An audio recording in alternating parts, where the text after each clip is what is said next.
Hello students, how are you? I hope आप अच्छे होंगे। स्टूडेंट्स इस समय हम लोग पढ़ रहे हैं क्लास 10 साइंस के फिजिक्स का चैप्टर इलेक्ट्रिसिटी। जी, फिजिक्स का इलेक्ट्रिसिटी, वो भी 10वीं क्लास का, क्लास 10th का हम लोग पढ़ रहे हैं। स्टूडेंट्स, मैंने लास्ट वीडियो में या लास्ट टॉपिक में आपको समझाया था, बताया था इलेक्ट्रिक पोटेंशियल डिफरेंस, और भी उसके बारे में बहुत सारी चीज़ें आपको समझाने की कोशिश की गई थी। उनको भी आप समझिए। साथ ही साथ आज जो हम आपको समझा सकते हैं या बताएंगे शुरू से, उसका नाम होगा सर्किट डायग्राम्स, जो कि आपके लिए सबसे इंपॉर्टेंट थिंग होती है या बहुत ज़्यादा इंपॉर्टेंट होता है जब आप पढ़ते हो क्या, करंट इलेक्ट्रिसिटी या इलेक्ट्रिसिटी। जी बिल्कुल, जैसे इलेक्ट्रिक की बात की जाती है तो सर्किट का नाम तो आना एक नेचुरल थिंग है, और इसको जानना भी आपको बेहद ज़रूरी है, क्योंकि सर्किट आप अच्छे से नहीं समझ पाओगे इसमें कौन कौन से सिंबल होते हैं। सर्किट में अगर बल्ब दिखाया गया तो उसको कैसे बनाया गया होगा, उसमें की क्लोज होती तो कैसे लिखा होता है, की ओपन होती तो कैसे होता है, बैटरी कैसे लगी होती है सर्किट में, सेल कैसे लगा होता है, इन सारी चीज़ों के बारे में हम लोग बात कर सकते हैं। और उम्मीद करते हैं आप लास्ट तक देखेंगे इन चीज़ों को, तो ये टॉपिक आपको बहुत अच्छी तरह से क्लियर हो जाएगा। और तो और ओम्स लॉ के बारे में भी हम इस वीडियो में बातें कर सकते हैं। ठीक है, तो आइए शुरू करते हैं। शुरू करेंगे सर्किट डायग्राम से। कहाँ से? सर्किट डायग्राम से। सर्किट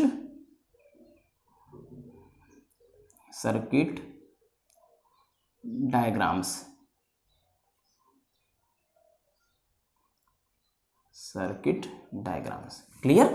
ये सर्किट डायग्राम्स में सबसे पहला सर्किट में हम ले सकते हैं सेल। सर्किट डायग्राम में सबसे पहले क्या ले सकते हो आप? सेल ले सकते हो जी, सेल। अच्छा, ये सेल समझा जाए क्या होता है, इसको आप समझिए। What is the cell? सबसे पहले सेल समझिए, फिर इसको हम सिंबल की तरह ले लेंगे। तो व्हाट इज द सेल? सबके दिमाग में क्वेश्चन होता है कि सेल और बैटरी में क्या डिफरेंस होता है। आप मेनी टाइम्स फेस करते हो एक ऐसा क्वेश्चन जिसको आपको रिप्लाई करना पड़ता है कि what is the difference between cell and battery. ठीक है, तो बहुत सारे लोगों के पास इसका आंसर होता है, प्रॉपर तरीके से रिप्लाई कर पाते हैं, कुछ लोग नहीं दे पाते हैं। पहले जानना चाहिए सेल होता क्या है, व्हाट इज द सेल। तो जी कह सकते हो कि सेल एक ऐसा इंस्ट्रूमेंट है, एक ऐसा डिवाइस है जो केमिकल एनर्जी को सीधे किसी में कन्वर्ट करता है, इलेक्ट्रिकल एनर्जी में। Cell converted the chemical energy into the electrical energy. Clear है? ठीक है, तो सेल को हम कैसे लिखते हैं या कैसे बनाते हैं? देखो जी, ये आपको सेल बनाने का तरीका होता है, या किसी सर्किट में सेल लगा होगा तो ऐसे लिखा होगा या बना होगा। देखो, ये पॉजिटिव और ये निगेटिव। ठीक है, ये बड़ी वाली डंडी, या आप बोल सकते हो बड़ी वाली रॉड पॉजिटिव होती है, छोटी वाली रॉड निगेटिव होती है। ठीक है ना, बहुत अच्छा। क्लियर? सेल क्या करता है फिर से समझिए। Cell converted the chemical energy into the electrical energy. बहुत बढ़िया। नेक्स्ट, दूसरा बैटरी। बैटरी, इसको समझिए। बैटरी क्या होता है? What is a battery? ये भी क्वेश्चन होता है। तो बैटरी को आप कैसे समझाओगे? तो कह सकते हो the combination of cells is known as battery. सेलों का एक कॉम्बिनेशन जिसे बैटरी कहते हैं। बहुत बढ़िया। तो होगा कैसे? देखो ध्यान से आप, ये हुआ क्या आपका पॉजिटिव, और इसके बाद बहुत सारी सेलें आप इसमें लोगे, बहुत सारी सेलें। ठीक है ना, क्या है सब? बहुत सारी सेलें हैं। अच्छा जी, और ये निगेटिव। समझ में आ गया? सभी को क्लियर हो गया? बिल्कुल समझ में आ गया होगा। देखो, ये भी सेल है, ये भी सेल है, ये भी सेल है, और ये तो एक सेल है ही। ठीक है, जिसका पॉजिटिव टर्मिनल और निगेटिव टर्मिनल है, जैसे ऊपर वाले में है, बड़ी रॉड पॉजिटिव और छोटी वाली रॉड निगेटिव, बड़ी वाली डंडी पॉजिटिव, छोटी वाली डंडी निगेटिव होती है। बहुत अच्छा, इसका मतलब हुआ कि बहुत सारे सेलों का कॉम्बिनेशन है। सो इसे हम क्या कह सकते हैं? बैटरी कह सकते हैं। बहुत बढ़िया। तो किसी सर्किट में अगर बैटरी बनी होगी तो ऐसे बनी होगी, सेल लगा होगा तो ऐसे लगा। ठीक है, नेक्स्ट, थर्ड वन, तीसरा, की।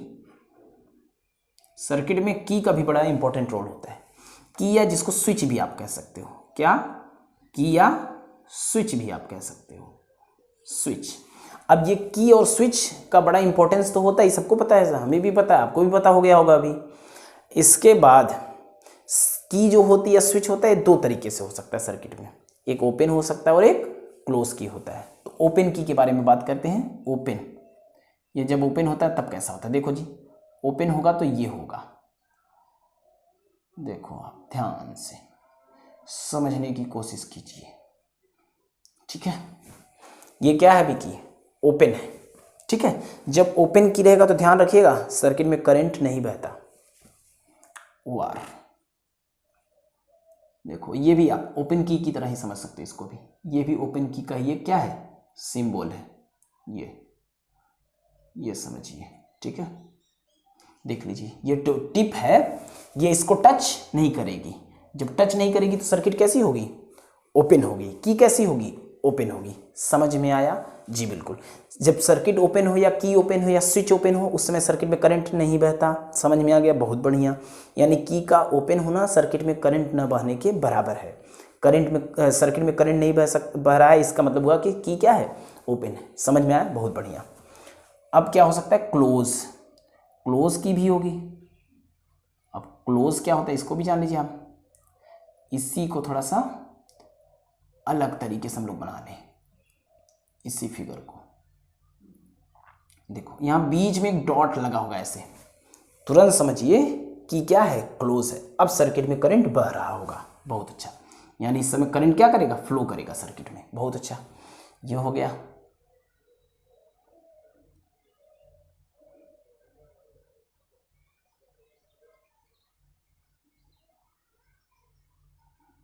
ये देखा, क्लियर हुआ।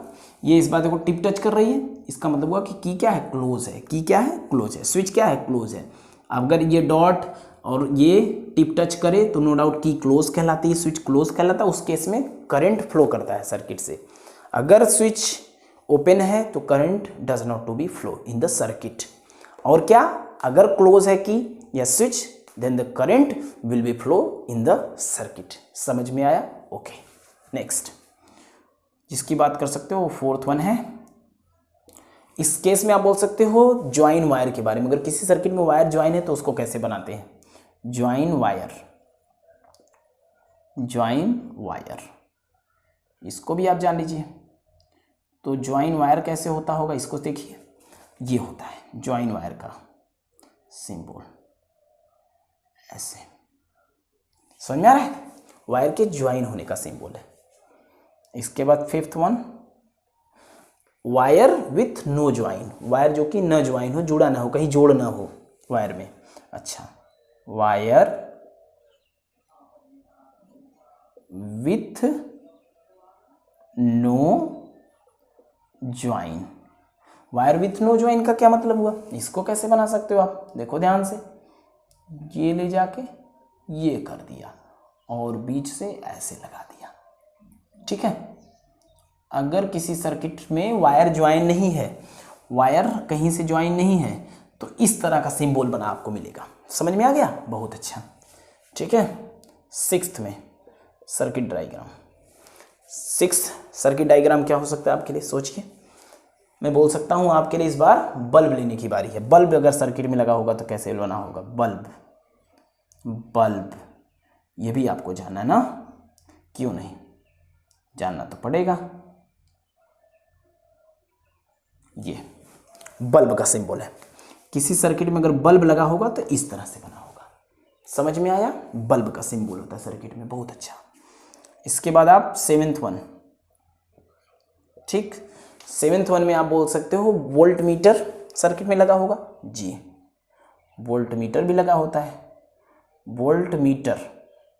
तो वोल्ट मीटर कैसे लगा होता है इसको भी जानिए।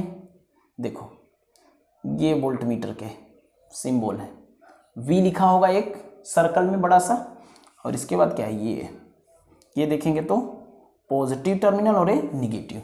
तो वोल्ट मीटर का एक एंड पॉजिटिव टर्मिनल से और दूसरा एंड निगेटिव टर्मिनल से जुड़ा होता है, किसके, बैटरी के। ये वोल्ट मीटर है। वोल्ट मीटर ध्यान रहे किसी सर्किट में कैसे लगा होता है, कैसे अरेंज किया गया होता है, हमेशा पैरेलल ऑर्डर में, सीरीज में पैरेलल ऑर्डर में वोल्ट मीटर लगता है, ध्यान रखिएगा। इसके बाद एट्थ वन सर्किट डायग्राम में अमीटर, क्या, अमीटर, ठीक। अब अमीटर क्या होता है देख लीजिए कैसे लगा होता है। तो ये लगा होता है आपका इस तरह से, ए होता है, ये एक सर्कल, उसके बीच में ए है तो अमीटर, और अमीटर का एक एंड पॉजिटिव टर्मिनल के बैटरी से और दूसरा निगेटिव टर्मिनल ऑफ बैटरी से अरेंज होता है या ज्वाइंट होता है या जुड़ा होता है। बहुत अच्छा, क्लियर, समझ में आया। अमीटर हमेशा सर्किट में कैसे लगा होता है, सीरीज ऑर्डर में। किस में लगाता है, इन सीरीज ऑर्डर, क्लियर है, बहुत अच्छा। मैं बता दूं वोल्ट मीटर क्या करता है, आपको पता होना चाहिए। किसी सर्किट में अगर वोल्ट मीटर लगा है तो 2 पॉइंट के बीच का पोटेंशियल डिफरेंस मेजर करता है, और दूसरी तरफ अमीटर लगा होगा तो वह किसी सर्किट में बहने वाले करंट को मेजर करता है, कितना करंट बह रहा है, यानी यह करंट को मेजर करता है सीधे एम्पियर में। क्लियर? तो करंट मेजर करता है मीटर और पोटेंशियल डिफरेंस मेजर करता है वोल्ट मीटर। वोल्ट मीटर लगा होता है पैरेलल में सर्किट में, और अमीटर लगा होता है सीरीज ऑर्डर में। बहुत अच्छा। इसके बाद आप 9th वन की बात कर सकते हो, जिसको आप बोल सकते हो क्या, रिहोस्टेट। रिहोस्टेट ये क्या होता है, रिहोस्टेट जान लीजिए। तो रिहोस्टेट कैसे बना होता है किसी सर्किट में, ये देखिए, सॉरी ये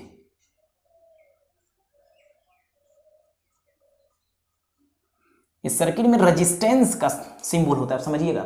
सर्किट में रेजिस्टेंस अगर बनाया जाता है तो ऐसे ही, ठीक है ना। रेजिस्टेंस भी एक वायर ही होता है।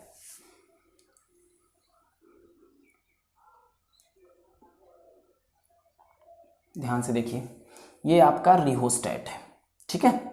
अब रिहोस्टेट का मतलब क्या हुआ, यह एक वेरिएबल रेजिस्टेंस होता है। रेजिस्टेंस का मतलब सीधा करंट सर्किट में फ्लो होने से रोके, सर्किट में करंट फ्लो होने को अपोज करे, उसे क्या कहते हैं, रेजिस्टेंस कहते हैं। अब बोल सकते हैं कि वेरिएबल रेजिस्टेंस को, सर्किट के वेरिएबल रेजिस्टेंस को क्या कहते हैं, रिहोस्टेट कहते हैं। यानी यह करंट को कभी सर्किट में बढ़ा सकता है और घटा सकता है। इसका काम ही होता है रिहोस्टेट का कि सर्किट में बहने वाले करंट को बढ़ा दे और घटा दे। सोचिए, एक रेजिस्टेंस से करंट को रोकेगा। अब इसको क्या करोगे, ये एरो आगे पीछे होगा ना, इसे खिसकाएंगे आगे पीछे इस तरह से, कभी ये यहाँ चलाएगा, ठीक है ना, तो रेजिस्टेंस घट जाएगा। यहाँ चला जाएगा, सॉरी यहाँ चलाएगा तो रेजिस्टेंस बढ़ जाएगा, यहाँ चलाएगा तो रेजिस्टेंस घट जाएगा, यहाँ एंड पे चलाएगा तो रेजिस्टेंस बिल्कुल कम हो जाएगा। समझ में आया कि नहीं यार? तो ये रेजिस्टेंस को क्या करता है, वेरिएबल करता है, यानी घटाता और बढ़ाता है। घटाते बढ़ाने का मतलब कि सर्किट में करंट घटेगा और बढ़ेगा। आई होप इतनी सारी सर्किट के जो सिंबल हैं आपको अच्छी तरह से क्लियर अभी तक तो हो ही गए होंगे। क्लियर है? ठीक है। अब हम लोग बात कर सकते हैं ओम्स लॉ की। किसकी? Ohm's law. तो एक साइंटिस्ट थे जिनका नाम था जॉर्ज साइमन ओम। क्या नाम था? जॉर्ज साइमन ओम। जॉर्ज साइमन ओम। क्लियर है? अच्छा, इन्होंने ओम्स लॉ को क्या किया था, डिटरमाइन किया था या बताया था, सबको डिस्कवर किया था बोल सकते हैं हम। ठीक है, ओम्स लॉ। ओम्स लॉ क्या है इसको समझा जाए। ठीक है, ओम्स लॉ क्लियर है? ओम्स लॉ को समझिए। ठीक है, Ohm's law, what is Ohm's law? देखो, किसी सर्किट की या किसी वायर की, किसी कंडक्टर की, ठीक है, फिजिकल प्रॉपर्टीज में अगर कोई चेंज ना लाए, if the physical properties of any conductor does not to be change, ठीक है ना, तो क्या होता है, सर्किट में बहने वाला जो करंट होगा, जो सर्किट से करंट फ्लो करेगा, वह सर्किट के एंड के या सर्किट के एंड पर जो पोटेंशियल डिफरेंस होगा या अप्लाइड पोटेंशियल डिफरेंस होगा उसके डायरेक्टली प्रोपोर्शनल होता है। समझ में आया कि नहीं आया? अगर किसी सर्किट की, किसी कंडक्टर की, किसी वायर की फिजिकल प्रॉपर्टीज़ को चेंज ना किया जाए, उसमें कोई चेंज ना लाया जाए, तो सर्किट में जो करंट बहेगा, वायर में जो करंट बहेगा, वह वायर के एंड के या वायर के एंड पर जो पोटेंशियल डिफरेंस अप्लाइड होगा, उस पोटेंशियल डिफरेंस के क्या होगा, डायरेक्टली प्रोपोर्शनल होगा। अब फिजिकल प्रॉपर्टीज़ में कौन कौन चीज़ें आती हैं जो कि चेंज नहीं होनी चाहिए? तो जी बोल सकते हैं वायर का लेंथ, एरिया, वॉल्यूम, ठीक है ना, एरिया भी कौन, क्रॉस सेक्शन एरिया बोल सकते हो। वायर का लेंथ, एरिया, वॉल्यूम, इसके बाद डेंसिटी, टेम्परेचर, इतनी चीज़ें हमें चेंज नहीं करनी। कम से कम देखेंगे जो सर्किट में करंट बहेगा, वायर में करंट बहेगा, वह वायर के एंड पर जो पोटेंशियल डिफरेंस होगा उसके डायरेक्टली प्रोपोर्शनल होगा। यानी पोटेंशियल डिफरेंस बढ़ता जाएगा, सो करंट भी बढ़ता जाएगा। समझ में आया? लास्ट में या नेक्स्ट वीडियो में मैं इसके डायग्राम के साथ आपको समझाने की कोशिश करूंगा। ओम्स लॉ के बारे में बहुत सारी स्टडी करेंगे, वेट करिए नेक्स्ट वीडियो का। ठीक है, और कमेंट में लिखिए कि आप किन टॉपिक्स पर और भी वीडियो चाहते हैं, वीडियो आपको कैसी लगती है। और अगर वीडियो अच्छी लगी है तो प्लीज़ चैनल को सब्सक्राइब करिए, क्योंकि इसमें आपका कुछ नहीं लगता। हाँ, इतना ज़रूर है कि जो भी वीडियोज़ मेरी तरफ से आपको मिलेंगे उनके नोटिफिकेशन आपको टाइम टू टाइम मिलते रहेंगे। इस वीडियो में इतना ही। Okay, thank you, have a nice day.